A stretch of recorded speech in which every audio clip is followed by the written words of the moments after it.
While everyone else was hyping up for the release of Super Smash Bros. Ultimate, I was sitting over in the corner with mild interest after the reveal that Snake was going to be in the game. Then, it happened. Down from the heavens, my boy came. We're not the ones sending a card this time. In fact, we've been invited. Invited to steal the greatest treasure of all. After that, the game became an immediate purchase for me. But as someone who was never the biggest fan of Smash Bros. In the past, was this a good idea to essentially buy the game on a whim? Well, I'm pretty darn happy to say that Smash Ultimate won me over by a landslide. Super Smash Bros. Ultimate has a lot of content, and by a lot, I mean a lot for a game. You will certainly get your money's worth, but I'm afraid people come in expecting things if they are new to the series like I am. Before I talk about anything else in the game, let's talk about one of the biggest modes in the game, World of Light, which plays out, and I say this loosely, like an adventure campaign mode. And don't worry, I just want to get this out of the way first because this is something new. I'll be talking about all the other goodness since it doesn't exactly connect to how World of Light plays later. After you boot up World of Light for the first time, a game mode that actually took me a few seconds to find due to it being hidden under a layer of menus and not popping out at me, I was greeted with a cutscene in hopes that there would be a grand story mode awaiting me. Well, just like all the characters in the cutscene, my hopes for that were also absolutely vaporized,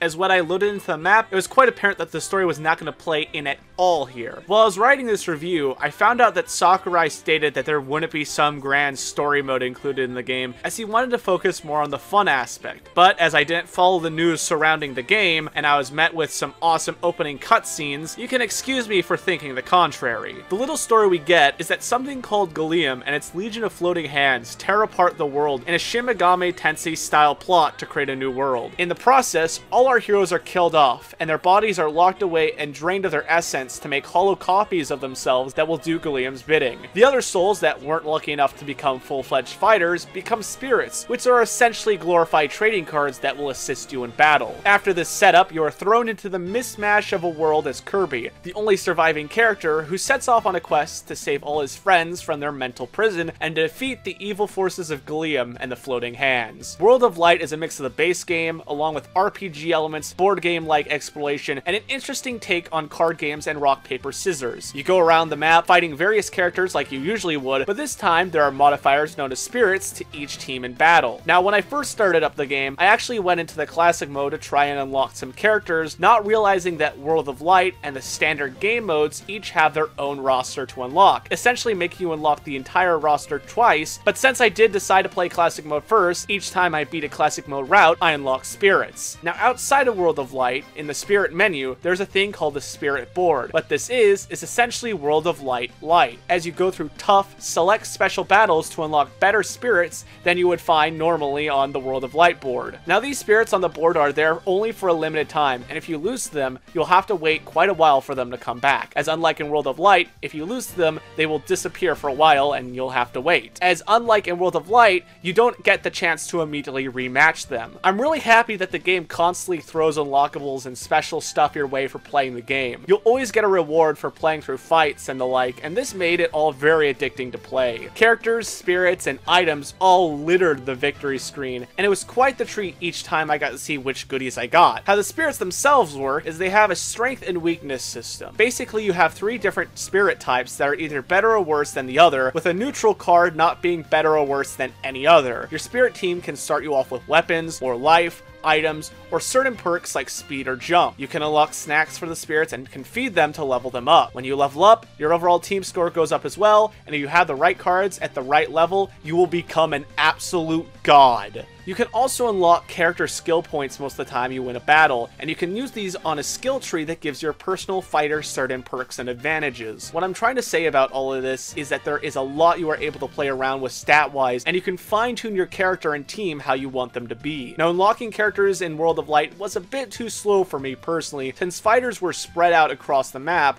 and most of them were usually not the fighter I wanted to play as. Now, while getting fighters I really wanted was a bit slow, getting really cool and surprising Surprising Spirits was a different story. I was honestly amazed at not only how many there are to collect, but also the cast of characters that are here as spirits. I mean, it's really odd to see Metal Gear Solid 4 Otacon and Fatal Frame characters here, honestly. Really cool, but odd nonetheless. While you traverse the game board, you will come across shops, treasure, and the hands causing obstacles you must overcome with the help of certain spirits. The map is huge and very pretty to look at, but it's also a tad bit plain due in part to the fact that it feels very flat. Also, while you can unlock new spirits outside of the World of Light, the spirits themselves don't have anything outside the modes that you use them for, which is of course World of Light and the Spirit Board. Spirits do have use, but I wish they were used more in the rest of the game. Now, while I'm really enjoying World of Light a ton, after a while it sort of becomes brain-numbing to play in large chunks. Honestly, everything I have showed you just now is how it all plays out. It is a very fun single-player component I can see myself beating on my own time, but for the purpose of this review, since I really don't want to get burnout, I am not going to be beating World of Light. I hear there's multiple endings, a New Game Plus mode, and lots of other stuff, but the lack of narrative drive and the repetitious feeling of some of the events makes this mode better to play in short bursts when you're not playing the multiplayer or classic fight modes. It's a welcome mode that I'm having a lot of fun with, but one I don't want to marathon for 20 to 40 hours of just for game footage for this review. So World of Light is a really fun mode that is only weighed down by the lack of drive and the repetitive feel, but that is only just one part of this massive package. Let's talk about the second biggest part, and that be the classic mode. Classic mode is small events pertaining to the fighter of your choice, as you make your way through increasingly challenging battles. You start by selecting your starting difficulty, then rise through the ranks collecting gold and earning points. The game can be quite tough starting out, but once you get the hang of how the game plays and the different mechanics, you'll be increasing the challenge levels more and more to get those risky yet so worth it rewards. You start off classic mode with the original 8 fighters and grow on from that to around 70 plus or so fighters, unlocking each as you reach the end of each fighter's 6 stages, a treasure rush level that is the same thing for each fighter, before fighting either Master Hand or a special boss that pertains to the character you selected. What's really cool is after each route you beat, the credits themselves turn into a space shooter, all while earning extra prizes. Fighting feels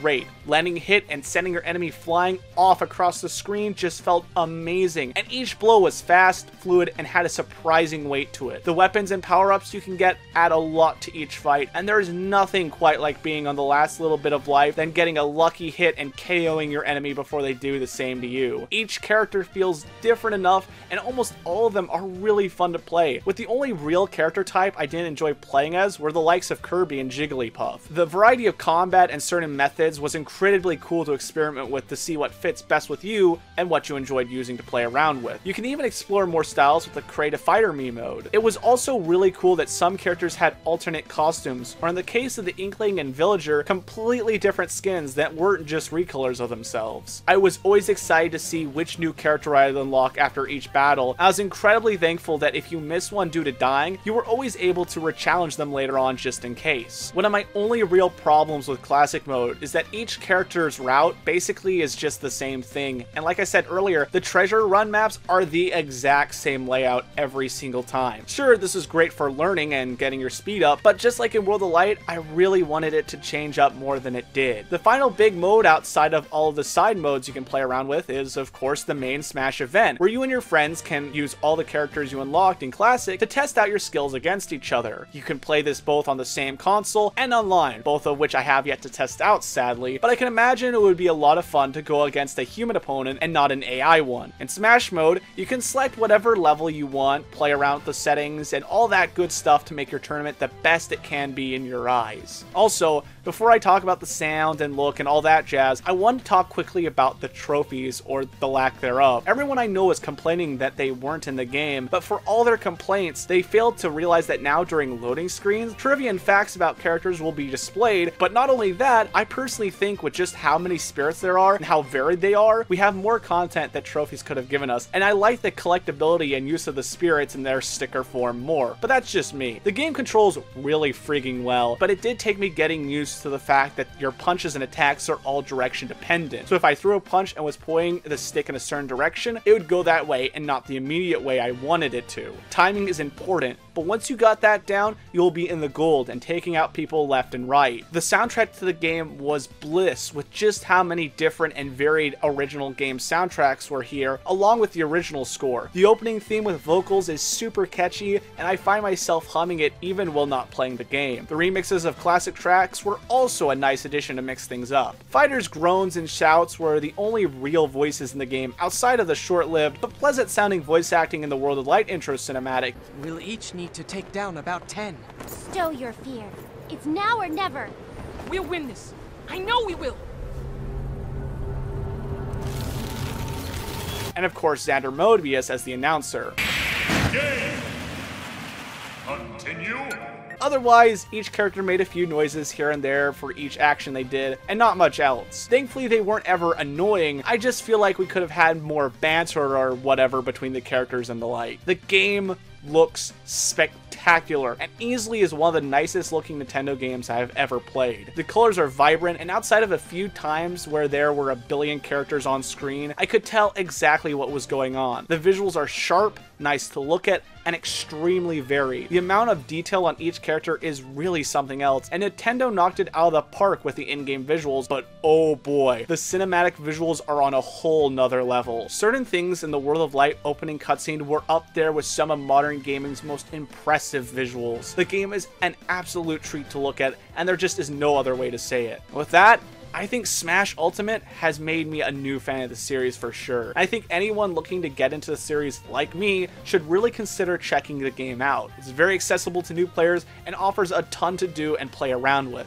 This is easily a great holiday gift and the perfect game to spend your winter break or whatever playing. It provides the pick up and play environment the Switch was promised to offer, and laying down in bed and fighting your opponents with your fave character is maximum comfy. It's well worth the price tag, and for new fans and old, I highly recommend you pick this up as soon as you can. It's overall just a fantastic game, and I'm really happy I decided to check it out, even if it was for more personal and silly reasons. Smash Ultimate truly does live up to its name. Anyway, thank you all so much for watching. If you enjoyed the video, please consider sharing it with your friends or checking out my Patreon linked in the description below. Big shout out to the show's Patreon, Project Nova. I appreciate you a ton. This is Thierry Williamson signing off. Till the next video. See you guys. Nice work.